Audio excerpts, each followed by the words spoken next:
Alhamdulillah, kita dah baca sikit sebahagian surah Yasin. Surah Yasin ini jantung kepada Al-Quran. Kata Nabi SAW, setiap satu perkara ada jantungnya, dan jantung Al-Quran itu adalah surah Yasin. Aku berharap surah Yasin ini ada dalam hati setiap umatku. Jadi Nabi SAW berharap agar setiap umat dia hafal surah Yasin. Alhamdulillahirabbil alamin. Wassalatu wassalamu ala sayyidina Muhammadin wa ala alihi ajma'in. Amma ba'du. Wassalamualaikum warahmatullahi taala wabarakatuh. Nu'idul i'tikaf fi hadzal masjid mulataqam billahi taala. Bismillahirrahmanirrahim. Insyaallah kita akan sambung bacaan tafsir kita surah Yasin. Sebelum kita baca tadabbur ataupun tafsir surah Yasin, kita akan baca satu muka surat. Ya, kalau tuan-tuan ambil Quran, boleh. Kalau nak ambil Quran ataupun nak buka handphone ke, kalau buka Quran, surah Yasin, muka surat 440. Muka surat 440. Surah Yasin. Kita akan baca sama-sama daripada ayat 1 sampai ayat 12, insya-Allah. Astaghfirullahaladzim, astaghfirullahaladzim, astaghfirullahaladzim. Jadi seperti biasa, saya baca satu ayat, tuan-tuan baca satu ayat, insya-Allah. Allahumma insya-Allah. Bismillahirrahmanirrahim. Yasin wal Qur'anil Hakim.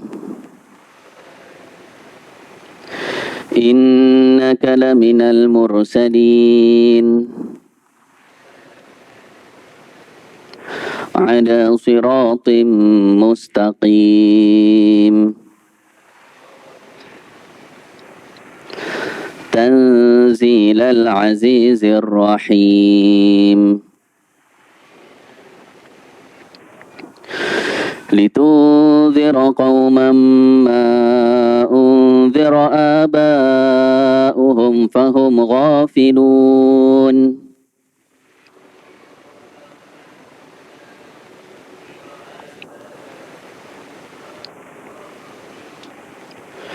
لقد حق القول على أكثرهم فهم لا يؤمنون.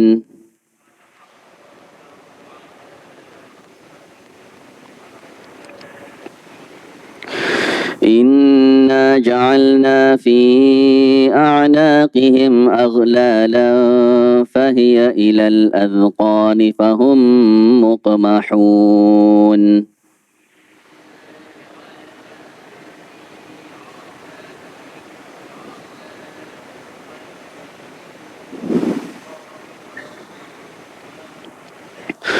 وجعلنا من بين أيديهم سدا ومن خلفهم سدا فأغشيناهم فهم لا يبصرون.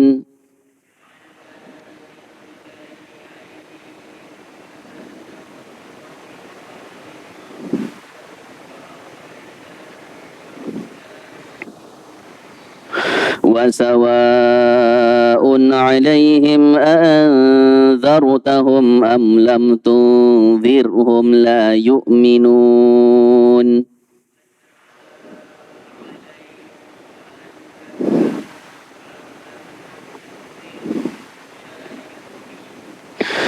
إنما تنذر من اتبع الذكر وخشي الرحمن بالغيب.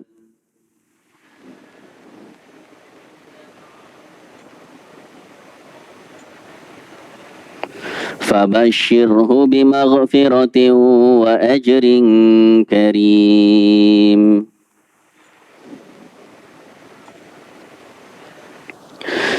إنا نحن نحيي الموتى ونكتب ما قدموا وآثارهم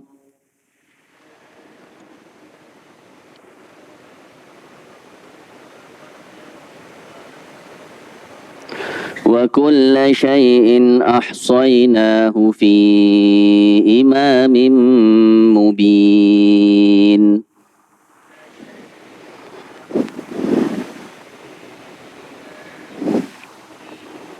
صدق الله العظيم. Alhamdulillah, kita dah baca sikit sebahagian surah Yasin. Surah Yasin ini jantung kepada Al-Quran.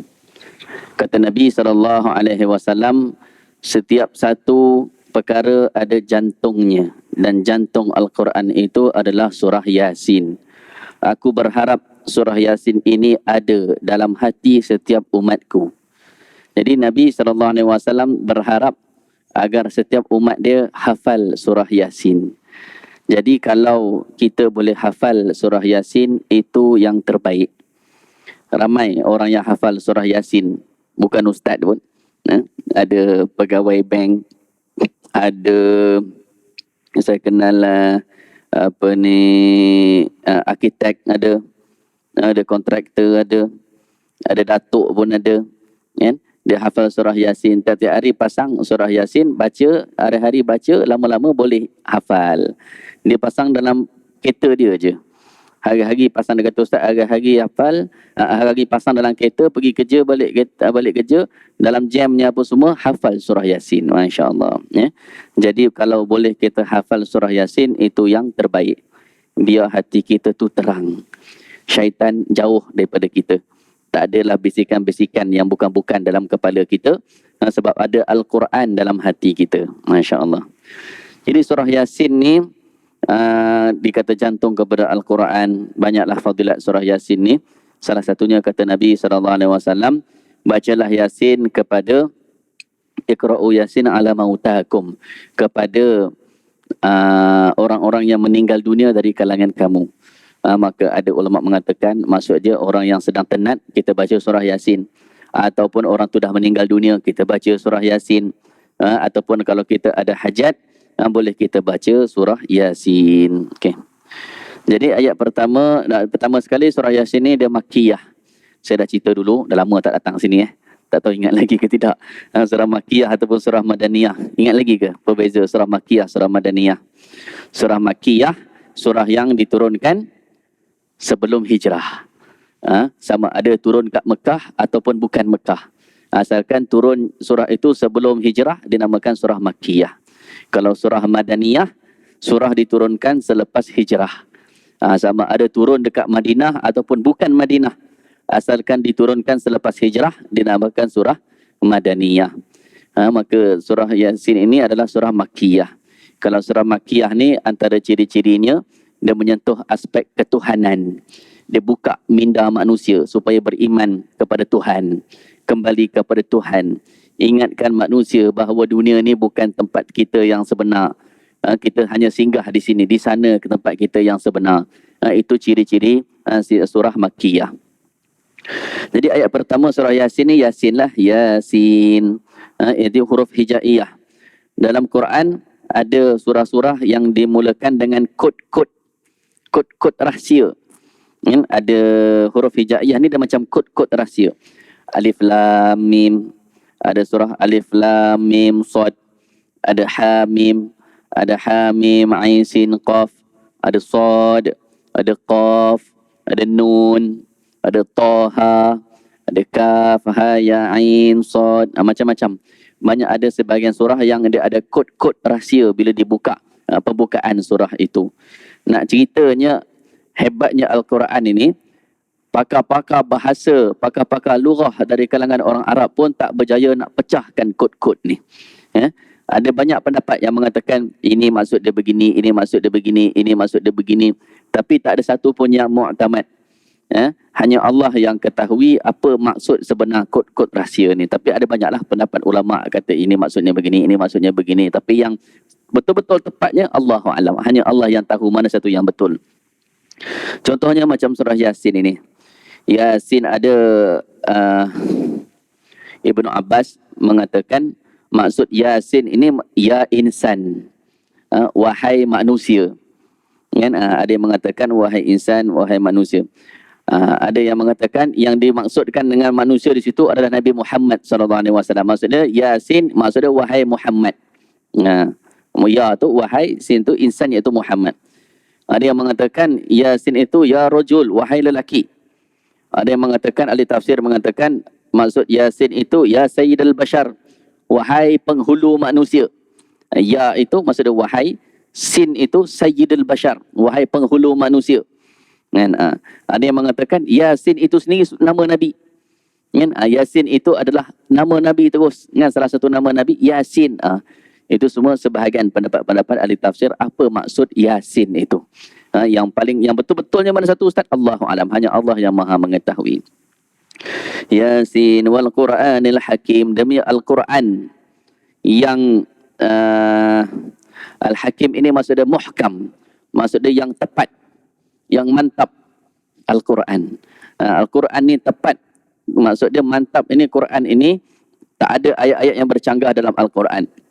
Kalau orang yang ustaz-ustaz yang masuk ilmu perbandingan agama ni, dia boleh ceritalah dalam Bible tu ada ayat-ayat yang bercanggah. Dalam dekat dia punya bahagian sini dia kata begini, yang dekat ujung kata begini, dekat tengah kata begini. Nampak? Ada bercanggah, maksudnya dah ditokok tambah. Kalau dalam Bible tu sekarang. Kalau ustaz yang ambil ilmu the course bidang apa ni, orang kata perbandingan agama tu dia boleh cerita ayat ni kan, contoh carilah. Tapi Al-Quran ni tak ada satu pun ayat yang bercanggah. Ayat ni bercanggah dengan ayat ni ke, ayat ni bercanggah dengan ayat ni, tak ada satu pun. Subhanallah. Maka menunjukkan Al-Quran itu bukan rekaan Nabi Muhammad sallallahu alaihi wasallam, tapi Al-Quran itu adalah mukjizat yang diturunkan oleh Allah Subhanahu wa taala. Demi Al-Quran yang hakim, yang tepat. Jadi benda yang Allah gunakan untuk bersumpah itu benda yang hebat. Perkara yang hebat. Bukan calang-calang. Semua benda yang Allah sebut dalam sumpah ini benda yang hebat. Maka salah satunya Allah sebut wal Quranil Hakim, demi Al-Quran ni yang mulia. Boleh juga terjemah sebagai mulia, boleh terjemah sebagai tepat. Maka Al-Quran itu mulia. Maka bacalah Al-Quran. Khususnya dalam 10 hari pertama bulan Zulhijjah ni. Maka bila matahari tadi terbenam, masuk maghrib tadi, masuklah kita ke dalam bulan Zulhijjah. Maka sekarang kita berada 1 Zulhijjah. Jadi 10 hari yang pertama dalam bulan Zulhijjah ini, kalau bahasa Arab dia panggil Ayyamul Ashar. 10 hari. Ayyamul Ashar ni hari yang 10. Merujuk kepada 10 hari yang pertama dalam bulan Zulhijjah. Dia 10 hari yang pertama dalam bulan Zulhijjah ni ada apa? Dia mulia. Lebih daripada hari-hari yang lain. Kata Nabi SAW, tidak ada amalan yang lebih disukai oleh Allah berbanding amalan yang dilakukan pada 10 hari pertama dalam bulan Zulhijjah ini. Maksudnya amalan yang dilakukan dalam 10 hari Zulhijjah ini, maka dia dilipat kali ganda lebih daripada amalan pada bulan-bulan yang lain. Sehingga kata Nabi, para sahabat bertanya, hatta jihad fi sabilillah ya Rasulullah. Nabi kata jihad fi sabilillah. Maksud dia amalan dalam 10 hari pertama bulan Zulhijjah ini lebih besar nilainya hatta daripada jihad pada bulan yang lain. Besar nilai dia. Boleh kita kata macam mini Ramadan lah. Kalau Ramadan tu 30 hari, sebulan penuh. Dengan sebulan itu amalan dilipat gandakan, tapi ini 10 hari aja. So dia macam mini Ramadan kecil. Sebab tu kalau dekat negara Arab, masuk 10 Zulhijjah ni, maksudnya 1 sampai 10 Zulhijjah ni, Masya Allah, orang lipat kali ganda baca Qurannya, zikirnya, sedekahnya, datang ke masjidnya, tahajudnya. Maka kita ambil peluang. Kan? Ada yang puasa, Masya Allah. Puasa, ada yang puasa daripada 1 Zulhijjah sampai 9 Zulhijjah, hari Arafah. Hebatlah. Tapi kalau tak mampu puasa daripada 1 sampai 9, sekurang-kurangnya puasalah mana yang larat. Paling kurang puasa pada 9 Zulhijjah hari Arafah. 9 Zulhijjah hari Arafah itu jangan ditinggalkan puasa. Kan? Jangan tinggal puasa hari Arafah itu, besar fadilatnya, rugi kalau kita tinggalkan puasa pada hari Arafah itu. Dan kalau orang yang nak mengerjakan korban, ibadat korban, maka dah masuk bulan Zulhijjah ini, maka makruh dia potong kuku dia, kuku tangan dia ataupun kuku kaki dia, ataupun dia mencukur ataupun gunting rambut ataupun seluruh bulu-bulu di tubuh badan dia, biarkan. Daripada sekarang, seluruh bulu-bulu dekat badan dia, rambut, daripada ujung rambut sampai ujung kaki, seluruh bulu tu jangan digunting, jangan dicukur, jangan dipendekkan. Tak haram, makruh saja. Kata Nabi SAW, bila masuk Zulhijjah, maka barang siapa yang nak mengerjakan ibadat korban, siapa yang dia ambil bahagian dalam ibadah korban, maka janganlah, maka tahanlah, maksudnya dia punya kuku dia dan bulu dia. Jangan dicukur, jangan digunting, kalau kuku jangan dipotong, kan? Sampai bila? Sampai binatang korban dia tu disembelih, kan? Kenapa? Sebab Allah Subhanahu Wa Taala menjanjikan maghfirah, keampunan kepada orang yang mengerjakan ibadah korban. Saya bagi contoh lah tuan-tuan, kan? Ada orang ni dia kata, besok saya belanja tempat kita, bubur durian. Dia kata, musim durian kan, esok saya belanja bubur durian Musang King, bubur durian D20 punya, saya buat bubur durian. Masing-masing datang bawa Tupperware, semua bawa tapi satu Tupperware je, nanti saya isi bagi penuh. Esok agak-agak kita bawa Tupperware kecil ke bawa Tupperware besar? Kita masuk balik rumah tu, kita cari Tupperware yang paling besar dalam rumah kita, kita bawa. Sebab kalau bawa Tupperware kecil rugi, biar besar lagi dapat banyak. Macam tu, kan? Ataupun orang kata bawa cawan masing-masing, saya belanja air jus ke apa ke, bawa cawan masing-masing. Kita cari cawan yang besar, tak nak cawan yang kecil, kita cari cawan yang besar. Sebab dia kata bawa cawan masing-masing, saya bagi penuh, saya isi penuh. Apa saiz cawan pun saya isi penuh. Maka kita bawa cawan yang paling besar, kan? Supaya kita nak dapat habuan yang lebih, kita lebihkan bekas tu, supaya hadiah tu kita dapat banyak. Macam tu lah dia punya konsep dia, supaya badan kita ni biar sebesar, orang kata, biar besar lah, biar kuku panjang, biar rambut pun panjang. Sebab apa? Sebab kita nak menerima anugerah daripada Allah itu, keampunan yang Allah bagi kepada tubuh badan kita. Sebab siapa yang ambil bahagian dalam ibadah korban, Allah bebaskan dia daripada api neraka, daripada hujung rambut sampai hujung kaki, Allah bebaskan dia daripada api neraka. Jadi biar konsep dia, biar banyak, biar tubuh badan kita ni besar maksimum, biar kukunya panjang, biar rambutnya panjang, sebab kita nak terima hadiah, iaitu keampunan yang Allah akan bagi kepada seluruh tubuh kita. Masya Allah, ya. Maka sekarang dah masuk Zulhijjah ni, itulah sunat, kan? Tapi kalau kuku panjang, baik-baik jangan ambil wuduk tu, kena pastikan air sampailah bawah kuku, kan? Takut tak sah pula, kan? Macam tu. Okey, nak ceritanya Quran. Allah kata wal Quranil Hakim, demi Al-Quran yang mulia. Maka dalam bulan 10 pertama Zulhijjah ni, ada orang yang dia khatam Quran, kan?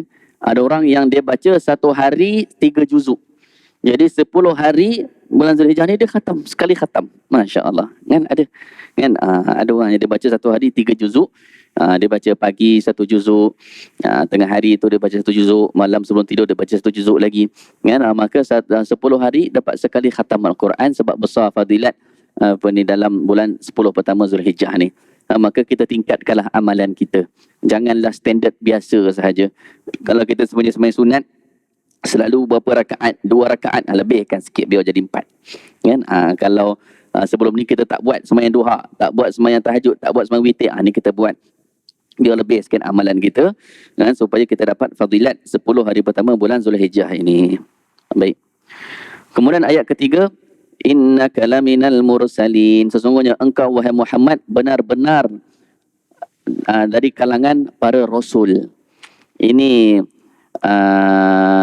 syahadah kalau bahasa Arabnya, ataupun sertifikat yang diberi oleh Allah Subhanahu Wa Taala. Kami iktiraf engkau wahai Muhammad, engkau benar para rasul, dan engkau adalah salah seorang rasul. Sebab apa? Sebab Nabi sedih. Orang musyrikin ni dia kata kepada Nabi, lasta mursala, engkau bukan rasul wahai Muhammad, engkau ni bukan rasul. Allah turunkan ayat untuk pertahankan Nabi. Allah kata tidak, engkau adalah rasul, kan? Subhanallah. Itu salah satu kemuliaan Nabi kita, Nabi Muhammad sallallahu alaihi wasallam. Dalam Quran dirakamkan bagaimana nabi-nabi sebelum Nabi Muhammad, bila mereka dikecam atau difitnah oleh umat mereka, maka Nabi itu sendiri yang membalas kecaman umat dia, kan? Nabi itu sendiri yang menjawab fitnah umat dia masing-masing. Dalam Quran banyak, Nabi Ibrahim dan Nabi Musa apa semua, bagaimana dialog antara Nabi itu dengan umat dia. Yang mana umat dia tuduh engkau bukan rasul apa semua, Nabi itu jawab balik, kan? Tapi berlainan dengan Nabi kita Nabi Muhammad sallallahu alaihi wasallam, bila setiap kali Nabi difitnah ataupun dikecam, dituduh, difitnah, maka bukan Nabi yang pertahankan Nabi, tapi Allah turunkan ayat Quran, Allah yang pertahankan Nabi. Masya Allah, itu kemuliaan Nabi kita Nabi Muhammad sallallahu alaihi wasallam. Banyak ayat Quran Allah kata, banyaklah kan, ini salah satunya kan, Allah kata, Allah pertahankan engkau pada Rasul. Ada orang tuduh Nabi Nabi gila, Allah kata wa ma sahibukum bimajnun. Tak, Allah kata Nabi Muhammad tu bukan gila kan. Diorang kata Nabi Muhammad itu silap tengok, kata Allah kata tak, ma zaghatul absar kan. Allah kata tidak, pandangan Nabi itu tepat, tak ada silap. Banyaklah ayat-ayat Quran yang Allah sendiri pertahankan Nabi kita Nabi Muhammad sallallahu alaihi wasallam. Tidak hairan sebab Nabi kita memang penghulu kepada para rasul. Okey. Jadi Allah tenangkan hati Nabi. Allah kata innaka laminal mursalin. Sesungguhnya engkau tu Nabi Muhammad. Kan, engkau tu wahai Muhammad adalah salah seorang daripada para rasul. Masya-Allah. Ala siratim mustaqim. Engkau berada atas jalan yang lurus. Sirat mustaqim. Ya, engkau itu berada di atas jalan yang lurus. Ini satu iktiraf ataupun syahadah, diakui oleh Allah bahawa Nabi itu jalannya lurus. Kita baca kat mana siratul mustaqim ni? Dalam surah Fatihah. Kan kita baca ihdinas siratal mustaqim. Ya Allah, tunjukkanlah kami jalan yang lurus. Jalan yang lurus tu macam mana? Kan? Question mark. Kita tak tahu macam mana jalan yang lurus tu. Jalan Nabi Muhammad. Sebab dekat sini Allah iktiraf Nabi kita atas jalan yang lurus. Maka nak ikut jalan lurus tu, ikut Nabi Muhammad sallallahu alaihi wasallam. Ikut sunnah-sunnah Nabi dalam kehidupan kita. Macam mana cara Nabi, sama ada dalam amalan-amalan harian, macam mana Nabi makan, macam mana Nabi minum, macam mana Nabi tidur, apa sunnah-sunnah Nabi ketika makan, ketika minum, ketika tidur, ketika pakai pakaian, ketika naik kenderaan, apa sunnah-sunnah Nabi dalam amalan-amalan harian ni, ataupun muamalat Nabi, macam apa sunnah-sunnah Nabi ketika bermuamalat, berurusan dengan kaum keluarga, dengan kawan-kawan, dengan anak-anak, dengan orang tua, dengan orang dewasa, dengan orang remaja, dengan lelaki, dengan wanita, dengan kawan, dengan lawan, macam mana, semua tu ada diterangkan. Kita kena belajarlah. Kita macam kita kata nak ikut sunnah, tapi kita tak tahu sunnah tu macam mana kan. Jadi pertama sekali kena belajar sunnah Nabi tu macam mana. Dah tahu baru kita boleh ikut kan. Jadi kena ikut kalau kelas Syama'il. Kalau ada ustaz-ustaz yang boleh mengajar Syama'il Muhammadiyah kan, macam mana biografi ciri-ciri sunnah Nabi itu bagus kan. Boleh kita tahu macam mana sunnah-sunnah Nabi itu harian itu boleh kita ikut kan. Nama dia, ilmu tu nama dia Syama'il Muhammadiyah kan, ataupun ilmu sirah. Ilmu sirah ni kita nak tahu macam mana perbuatan Nabi, apa yang berlaku dalam hidup Nabi, sejarah kehidupan Nabi kan. Kalau Syama'il Muhammadiyah ni dia lebih kepada biografi Nabi sallallahu alaihi wasallam ya. Itu penting kita belajar. Sebab apa? Nabi itu ala siratim mustaqim, atas jalan yang lurus. Allah kata apa? Tanzilal Azizir Rahim. Al-Quran ini adalah diturunkan daripada Allah yang Maha Aziz, yang Maha Rahim. Al-Aziz ni Maha Perkasa, Ar-Rahim Maha Penyayang. Al-Aziz ni dia Maha Kuat, Ar-Rahim Maha Penyayang kan. Jadi Allah ni dia menghimpunkan dua sifat, Al-Aziz, Ar-Rahim. Hari ni orang kalau ada kuasa, dia mudah untuk lupa diri. Orang kalau ada kuasa, dia mudah untuk bersifat sombong kan. Dia mudah untuk lupa diri. Dia hilang sifat kasih sayang. Dan orang yang ada penyayang ni pula, kadang-kadang dia tak ada kuasa kan, dia baik apa semua kan, tapi dia tak ada kuasa. Tapi Allah itu Al-Aziz, dia Maha Perkuasa, Maha Perkasa, dia yang Maha Gagah, tapi dalam masa yang sama dia Ar-Rahim, Maha Penyayang. Masya-Allah kan. Itu dia Allah Subhanahu wa taala. Allah kata Al-Quran ini diturunkan oleh Allah yang Maha Aziz, Maha Perkasa, Maha Penyayang. Al-Aziz tu nama Allah.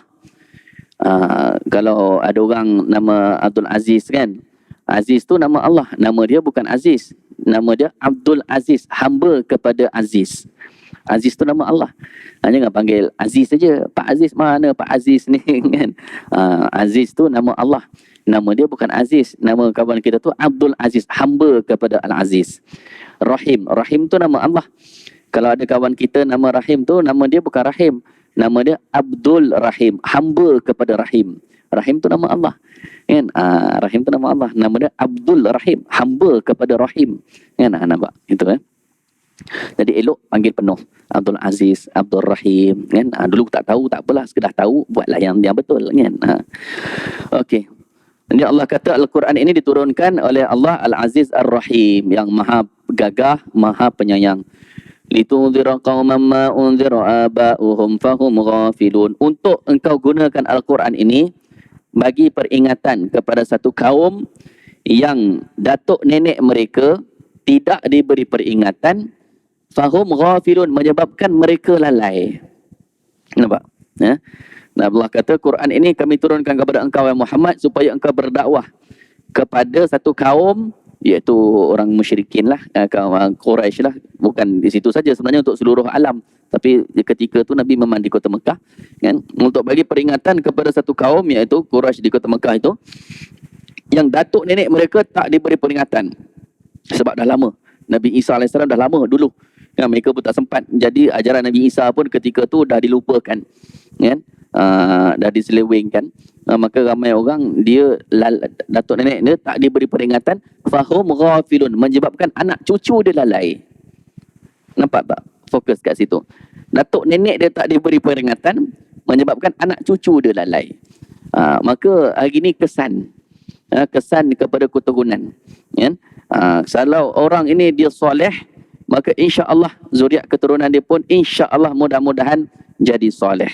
Tapi kalau datuk nenek dia pun orang-orang yang lalai, maka zuriat keturunan dia pun akan lebih mudah menjadi lalai, kan? Qaman adha'u salat wa taba'. Dalam Quran Allah cerita satu kaum adha'u salat wa taba'u syahwat. Kan? Apa ayat dia lupa dah.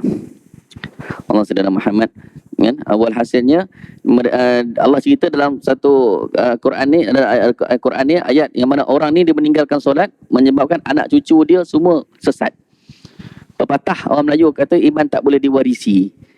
Ada betul, ada tidak. Kan? Sebab ada juga pepatah dalam bahasa Arab mengatakan innallah yahfaz bi rajul as-salih auladihi wa aulad auladihi. Maksud dia Allah akan menjaga seorang yang soleh ini, anak-anak dia dan cucu cicit dia. Kan? Itu juga dalam bahasa Arab. Kan? Jadi sebenarnya ada kesan. Kan? Jadi ada betul, ada tak betul juga. Memang betul iman tak boleh diwarisi, tapi memang ada kesannya juga. Kalau kita ni menjadi orang yang soleh, maka kesan itu kepada anak cucu kita. Begitu juga kalau kita ni menjadi orang yang lalai, maka kesannya kepada anak cucu kita. Jadi hari ni silap besar kalau satu orang dia kata saya ni dah terlambat ustaz, kan, hantar je lah anak saya ni, kan, biarlah anak saya jadi pandai, jangan ikut macam saya. Itu salah tu, kan. Sepatutnya kita sendiri yang kita pun berubah sekali.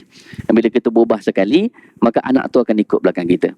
Kalau kita kata saya dah terlambat ustaz, saya ni tak pandai mengaji, biarlah malah nak belajar mengaji dah terlambat, kita pun tak reda keadaan kita tak pandai mengaji, hantar je anak kita masuk tahfiz, anak kita hafal Quran, kita rasa dah cukup, kita tak pandai mengaji pun rasa tak perlu dah masuk kelas mengaji. Itu salah.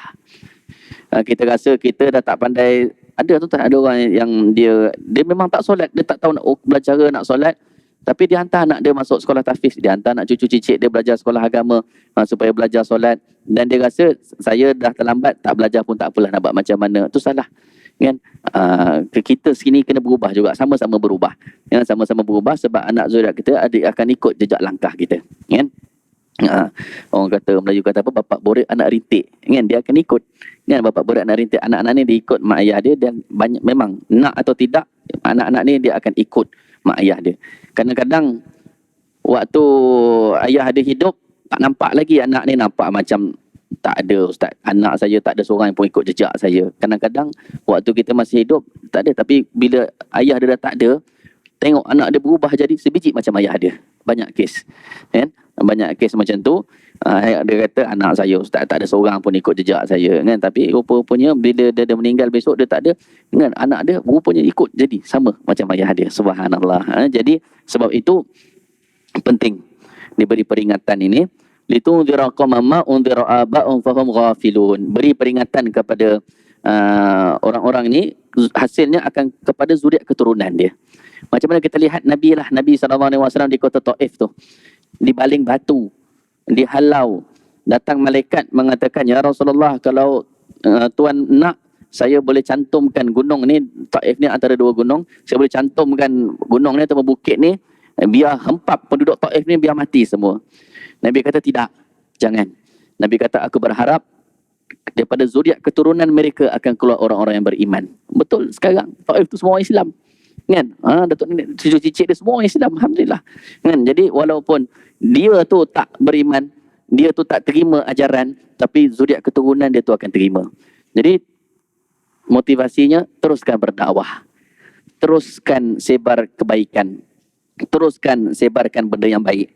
Walaupun kita bagi kita share benda-benda baik, kita share dakwah, share benda-benda elok ni, tengok nampak macam orang tak terima, tapi kemungkinan dia tu tak terima, tapi mungkin dia punya zuriat keturunan dia akan terima. Allah buka pintu hati dia, Masya Allah. Dia bukan satu proses yang mudah kan, bukan satu proses yang mudah, dia perlukan masa kan, dia perlukan masa, bukan secepat nak berubah kan. Apa ni, ada satu orang ni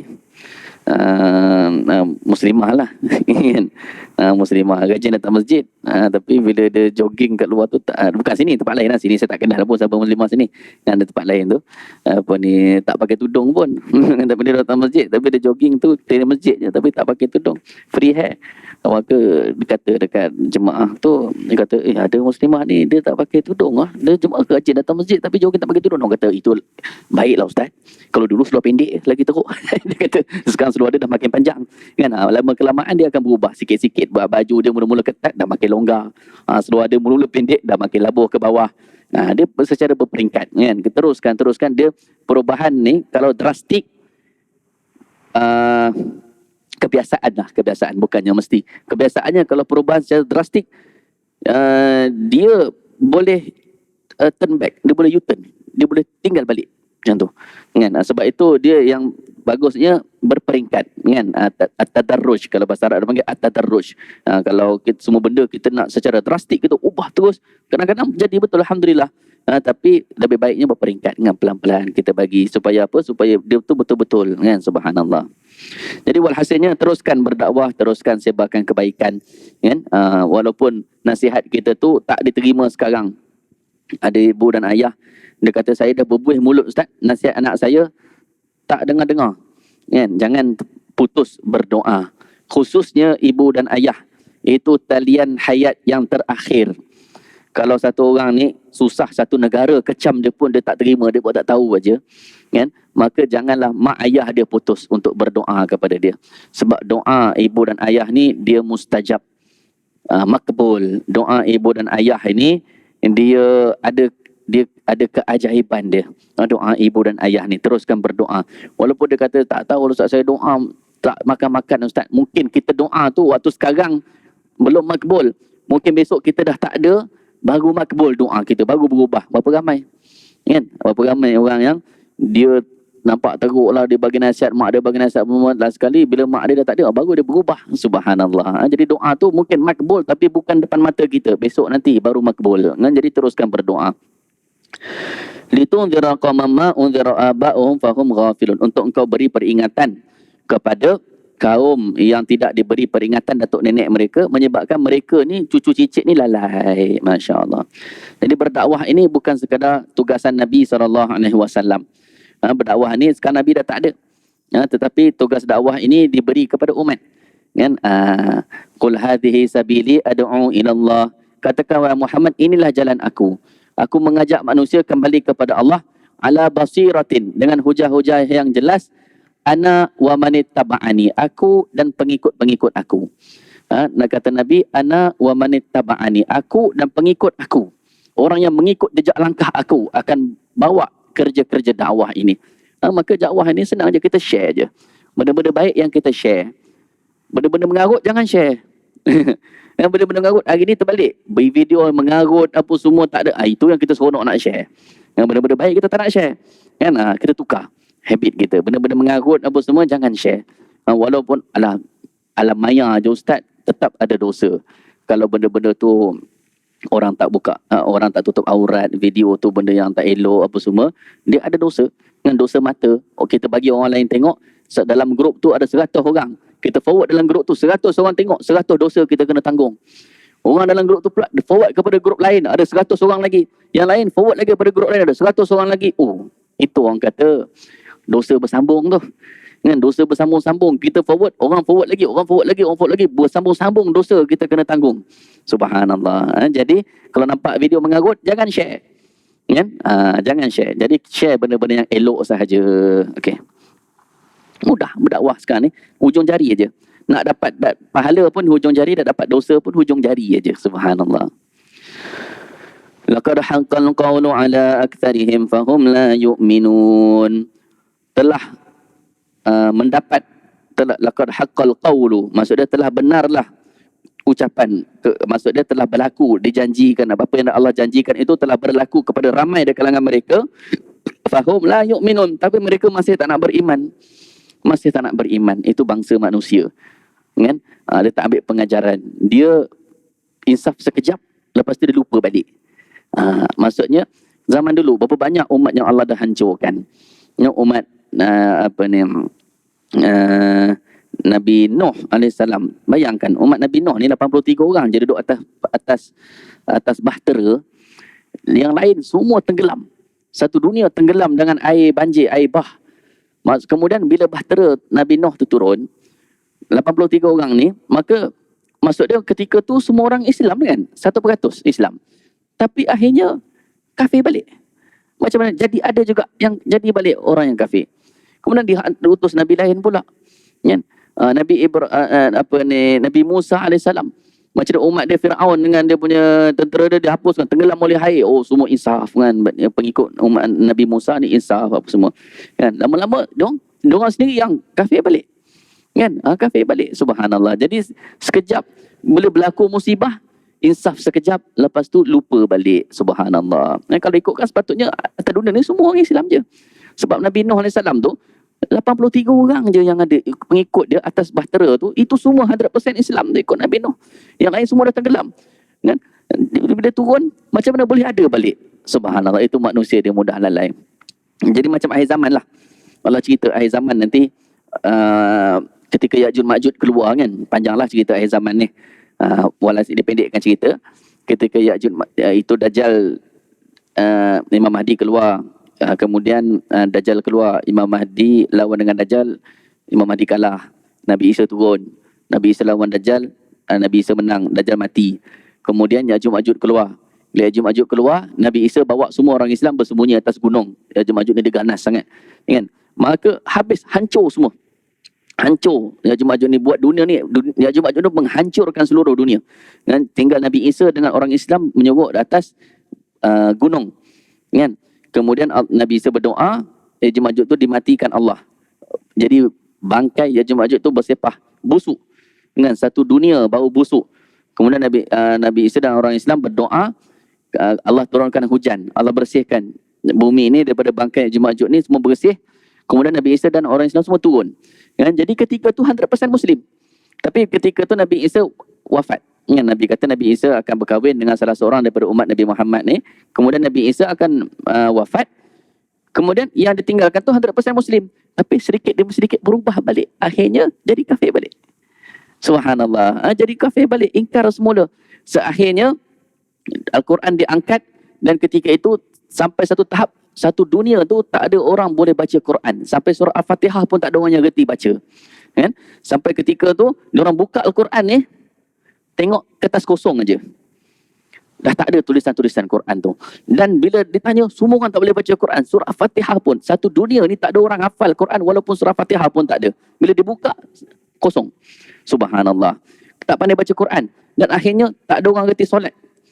Kan? Tak reti solat. Sehingga dikatakan dekat Masjidil Haram tu yang sekarang ni penuh ni, akhir zaman nanti akan kosong terus. Kosong. Kosong bukan sebab PKP, bukan. Kosong memang sebab tak ada orang reti semayang. Subhanallah. Sehingga Nabi kata, aku nampak macam mana pemandangan Kaabah tu dihancurkan oleh orang Habasyah, seorang Habasyah itu. Akhir zaman nanti, dihancurkan dengan kapak. Bukan dengan bom, bukan datang jet, bom ke apa, tak ada. Kaabah tu akan dihancurkan dengan kapak. Seketul-seketul dipecahkan dan orang keliling semua tengok, tak ada siapa yang halang. Sebab diorang kata dah tak ada function Kaabah ni. Baik kita buat benda lain. Kan? Sebab hari pun tak ada apa orang semayang apa. Akhir zaman. Subhanallah. Ketika tu Quran dah diangkat, Kaabah pun dah hancur. Kan? Dan langsung tak ada orang yang tahu Islam ni. Kan? Ketika itulah berlakunya kiamat, kata Nabi. Apa nak masuk waktu? 5 minit lagi. Okey. Apa ni? Walhasilnya begitulah. Walhasilnya Allah kata apa? Laqad haqqal qawlu ala aktsarihim fahum la yu'minun. Dah berlaku dah semua azab itu, semua dah berlaku, ramai dah kena, tapi mereka tetap tak nak beriman, kan? Berapa ramai umat dah dihancurkan. Kita baru ni PKP. Hari tu PKP insaf sekejap. Kan? Bila masjid tutup, semua orang kata, oh susahlah masjid tutup, tak boleh datang, rindu masjid, update kan, mengamuk-ngamuk, bergaduh-gaduh nak masuk masjid hari tu. Tempat saya lah, tempat sini saya tak tahulah kan. Tempat saya bergaduh-gaduh nak datang masjid, mengajuk. Giliran semayang Jumaat, boleh apa ni, mula-mula tu 4 orang aja. Merasalah saya baca khutbah depan 3 orang aja.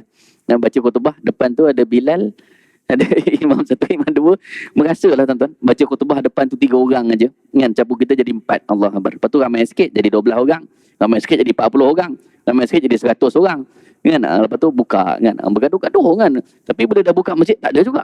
Masa mula-mula buka masjid penuh sekejap. Lepas tu hilang balik. Subhanallah. Masa PKP hari tu kan, orang insaf kan apa semua. Bila dah buka lalai balik. Begitu sifat manusia. Jadi sifat manusia tu dia mudah lupa. Kalau dia sakit kan, dia insaf sekejap kan, cari sejadah, semayang apa semua dalam keadaan dia susah kan. Oh, rajin datang masjid. Sebab apa? Kena buang kerja kan? Dia kena buang kerja sekarang, tak ada kerja, rajin datang masjid. Besok-besok tengok dah hilang, tak datang masjid. Kenapa Ustaz? Oh, dia dapat kerja Ustaz, kerja bagus Ustaz, pangkat tinggi. Oh, kita kata hari tu masa dia tak ada kerja, kena buang kerja, datang masjid hari-hari. Masa dia dah kerja bagus, pangkat tinggi, dah hilang langsung tak datang. Itu manusia. Kita ketika senang, susah, ingat Tuhan. Dah senang, lupa kepada Tuhan. Subhanallah. Itu Allah kata, laqad haqqal qawlu ala aktsarihim. Dah ramai yang kena azab. Fahum la yu'minun, tapi tetap tak nak beriman. Subhanallah. Jadi itu dia. Kita bersyukur bila Allah jadikan kita ni orang yang beriman. Dan kita berdoa mudah-mudahan Allah kekalkan iman kita ni sampai husnul khatimah. Amin ya rabbal alamin. Ya. La ilaha illallah. Inna ja'alna fi anakim aghlalan fahiya ilal adhqani fahum mukmahun. Kami jadikan di tengkuk mereka itu ada belenggu. Kan? Maka dia terikat belenggu itu sehingga terangkat dia punya tengkuk dia. Itu banyaklah tafsiran dia. Ada yang mengatakan itu sebagai simbolik kiasan. Orang-orang yang kafir ini dia terbelenggu dengan dia punya ideologi dia.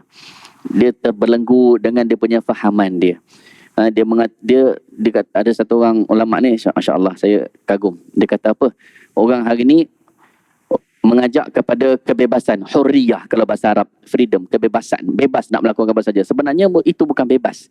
Itu dipenjara oleh hawa nafsu dia. Yang bebas tu orang Islam. Orang yang dia bebas daripada penjara hawa nafsu, itulah orang yang bebas, kebebasan yang sebenar. Selagi dia terikat menjadi hamba kepada hawa nafsu dia, itu tak bebas. Dia dipenjara oleh nafsu dia. Jadi dia terikat, terbelenggu dengan ideologi dia sendiri, fahaman dia sendiri. Kan, subhanallah. Jadi bila kita ikut ajaran yang dibawa oleh Islam, kan, bukan kita menjadi hamba kepada hawa nafsu, tidak. Kita menjadi hamba kepada Allah. Itulah orang yang betul-betul bebas. Subhanallah. Buktinya nafsu ni makin diikut makin serabut. Orang yang ikut hawa nafsu dia ke atas dunia ni, bukannya dia makin tenang, tapi dia makin serabut. Masya Allah, itu dia. Dan jadi kita bersyukur kita jadi umat Islam. Jadi itulah sebahagian daripada tafsir surah Yasin yang selalu kita baca. Dengan isi kandungan dia tu, Masya Allah, cukup untuk menginsafkan kita.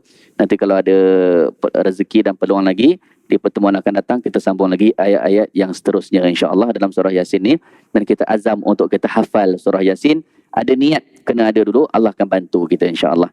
Jadi sekadar itu saja perkongsian untuk malam ni. Saya mohon maaf atas segala kekurangan. Hadza billahi taufik. Wassalamualaikum warahmatullahi taala wabarakatuh. Subhanakallahumma wa bihamdika asyhadu an la ilaha illa anta